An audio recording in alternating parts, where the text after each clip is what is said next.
अपने मन को शांत करें, श्रद्धा और विश्वास के साथ बैठें और सुने ये चमत्कारी बृहस्पतिवार व्रत कथा जो आपके जीवन को भी बदल सकती है। एक समय की बात है, एक समृद्ध और सुंदर नगर में एक अत्यंत धनी व्यापारी रहता था। उसके पास धन दौलत की कोई कमी नहीं थी। घर में सोना चांदी के भंडार भरे हुए थे। अन्न से उसके गोदाम हमेशा परिपूर्ण रहते थे और हर प्रकार की सुख सुविधाएं उसके जीवन में विद्यमान थीं। लेकिन उस व्यापारी की सबसे बड़ी विशेषता उसका धन नहीं, बल्कि उसका विनम्र और धार्मिक स्वभाव था। वो प्रतिदिन प्रातःकाल ब्रह्म मुहूर्त में उठता, स्नान कर स्वच्छ वस्त्र धारण करता और पूरी श्रद्धा भाव से भगवान की पूजा करता। वो अपने हाथों से भगवान को भोग लगाता, मंत्रों का जाप करता और दिन की शुरुआत ईश्वर के स्मरण से करता था। इतना ही नहीं, वो ब्राह्मणों को आदरपूर्वक भोजन कराता, गरीबों और जरूरतमंदों की हर संभव सहायता करता और उसके द्वार से कोई भी याचक कभी खाली हाथ नहीं लौटता था। उसका हृदय दया, करुणा और सेवा भाव से भरा हुआ था।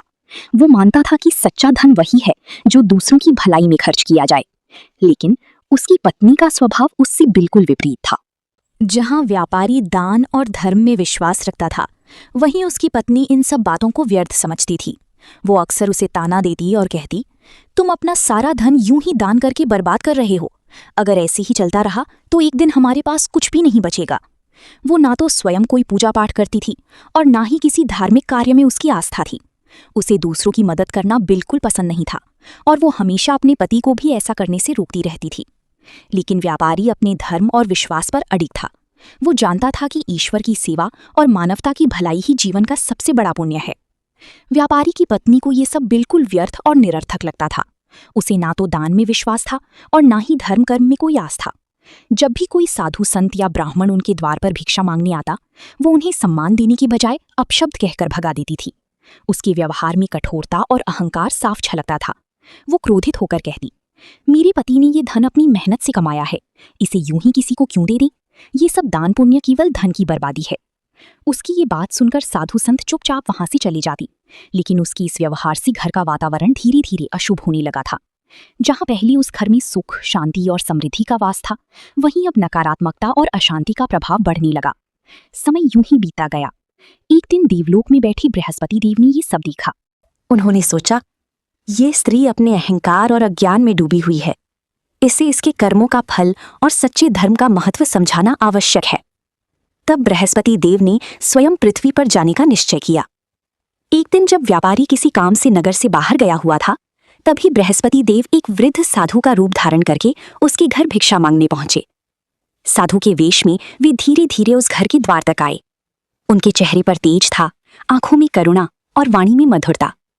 उन्होंने द्वार पर खड़े होकर विनम्र स्वर में पुकारा, भिक्षाम देहि, भिक्षाम देहि। उनकी आवाज सुनकर व्यापारी की पत्नी बाहर आई। जैसे ही उसने उस साधु को देखा, उसके चेहरे पर न तो करुणा आई और न ही सम्मान। साधु ने अत्यंत विनम्र और मधुर स्वर में कहा, माता, मुझे भिक्षा दें, भगवान आपका कल्याण करेंगे। उनकी वाणी में करुणा थी, लेकिन व्यापारी की पत्नी के हृदय पर इसका कोई प्रभाव नहीं पड़ा। वो क्रोध से भर उठी और तीखे शब्दों में बोली, यहां कोई भिक्षा नहीं मिलती, जाओ, यहां से तुरंत चले जाओ। साधु ये सुनकर भी शांत रहे। उनके चेहरे पर एक हल्की मुस्कान बनी रही, मानो वे सब कुछ जानते हों। उन्होंने बड़े धैर्य और प्रेम से कहा, माता, तुम इतनी कठोर क्यों हो? दान देने से धन कम नहीं होता, बल्कि और अधिक बढ़ता है। दान से घर में सुख, शांति और समृद्धि आती है। लेकिन ये सुनकर स्त्री और भी अधिक क्रोधित हो गई। उसका अहंकार अब अपनी चरम पर था। वो व्यंग्य भरी स्वर में बोली, अगर तुम सच में कोई ज्ञानी साधु हो तो मुझे कोई ऐसा उपाय बताओ जिससे हमारा सारा धन नष्ट हो जाए। वो आगे बोली, मैं इस रोज रोज के दान और याचकों से तंग आ चुकी हूं। मैं चाहती हूं कि हमारा सारा धन समाप्त हो जाए, ताकि ना कोई भिक्षा मांगने आए और न ही मुझे ये सब झंझट झेलने पड़े। साधु ने उसकी बात ध्यान से सुनी। अब उनके चेहरे की मुस्कान धीरे धीरे गंभीरता में बदल गई। उन्होंने गहरी दृष्टि से उस स्त्री की ओर देखा और शांत स्वर में कहा, माता, संसार में हर व्यक्ति ये चाहता है कि उसके घर में धन और सुख बढ़े, लेकिन तुम तो अपने ही धन को नष्ट करने की इच्छा कर रही हो।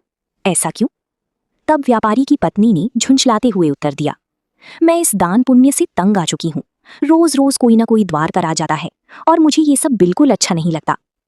उसकी आवाज में थकान कम और अहंकार अधिक झलक रहा था। साधु ने उसकी बात ध्यानपूर्वक सुनी।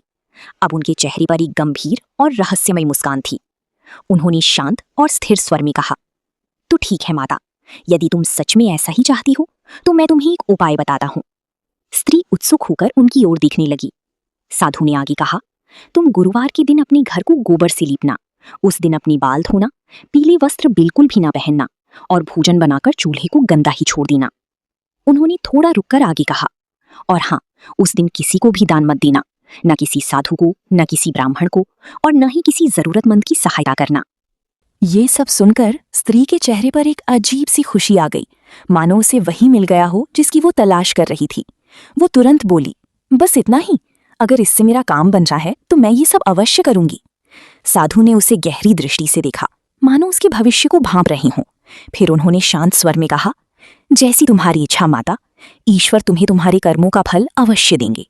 इतना कहकर साधु ने उसे आशीर्वाद दिया और धीरे धीरे वहां से चली गई। स्त्री ने अगले ही गुरुवार से वैसा ही करना शुरू कर दिया जैसा उस साधु ने उसे बताया था। वो हर बृहस्पतिवार को जानबूझकर घर को गलत तरीके से साफ करती, ना कोई पूजा करती, ना भगवान का स्मरण करती और ना ही किसी को दान देती। धीरे धीरे उसने सभी धार्मिक नियमों और मर्यादाओं का उल्लंघन करना शुरू कर दिया। उसे लग रहा था कि अब उसे किसी भी प्रकार की जिम्मेदारी नहीं निभानी पड़ेगी, लेकिन उसे ये पता नहीं था कि वो अपने ही हाथों से अपनी सुख और समृद्धि को नष्ट कर रही है। समय बीतने लगा और फिर शुरू हुआ उसके जीवन का सबसे कठिन दौर।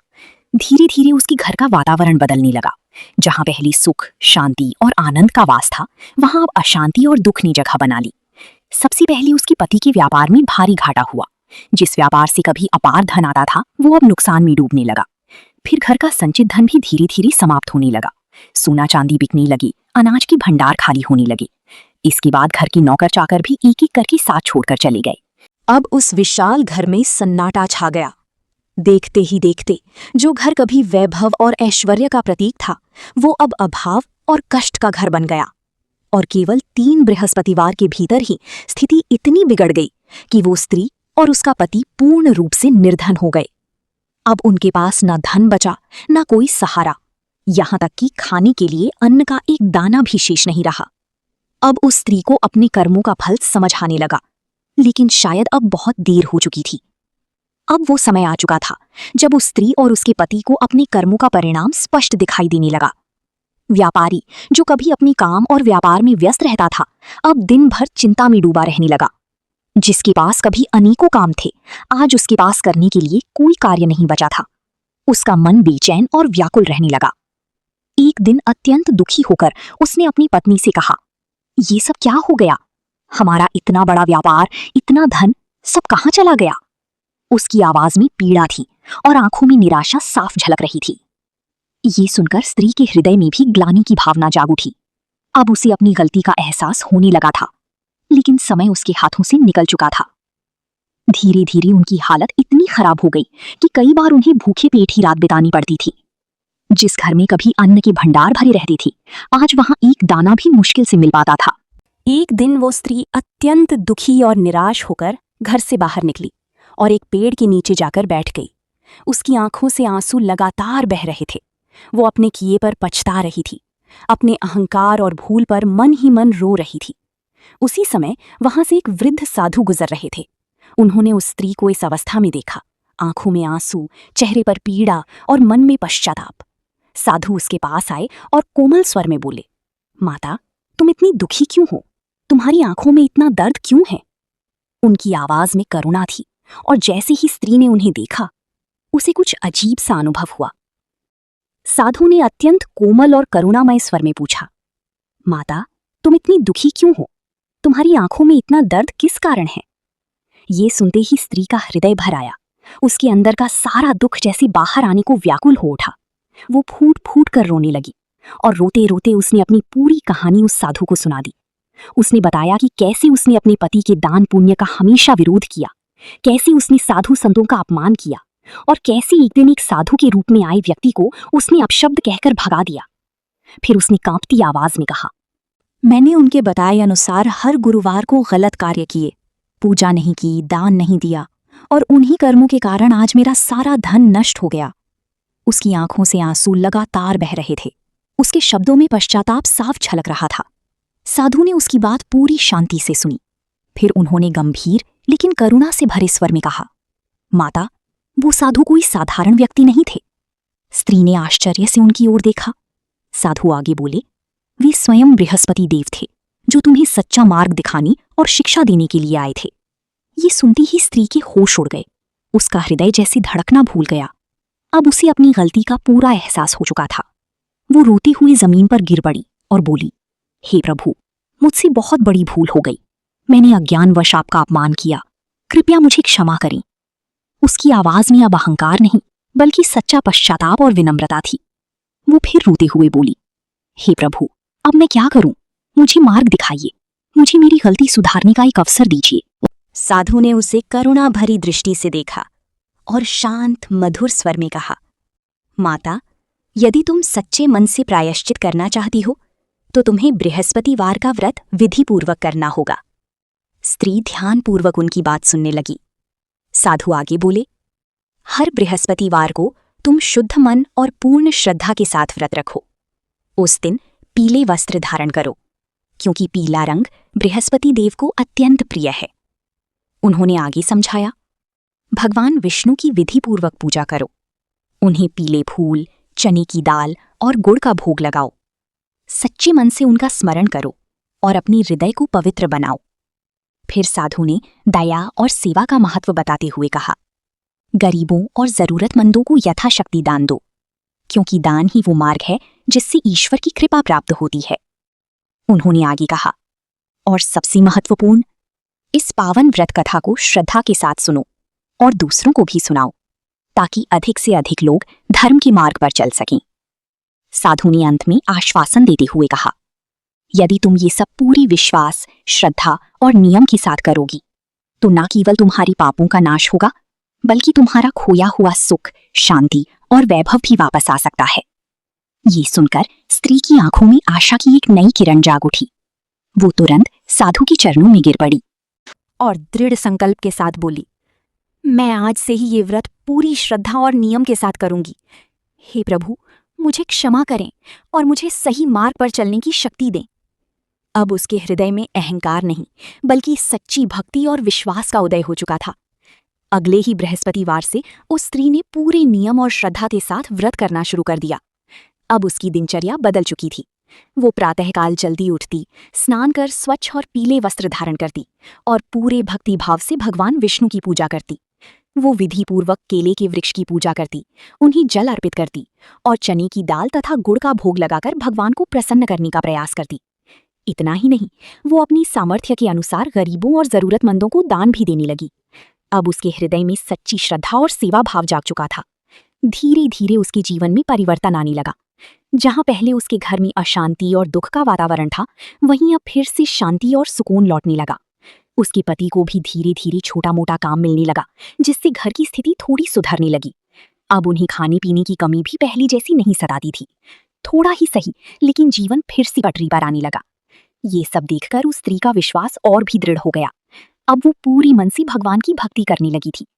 लेकिन कहा जाता है, भगवान अपनी सच्ची भक्तों की परीक्षा अवश्य लेते हैं। एक दिन ऐसा भी आया जब उनके पास व्रत करने के लिए कुछ भी नहीं बचा था। न पीले वस्त्र थे, न चने की दाल और न ही गुड़।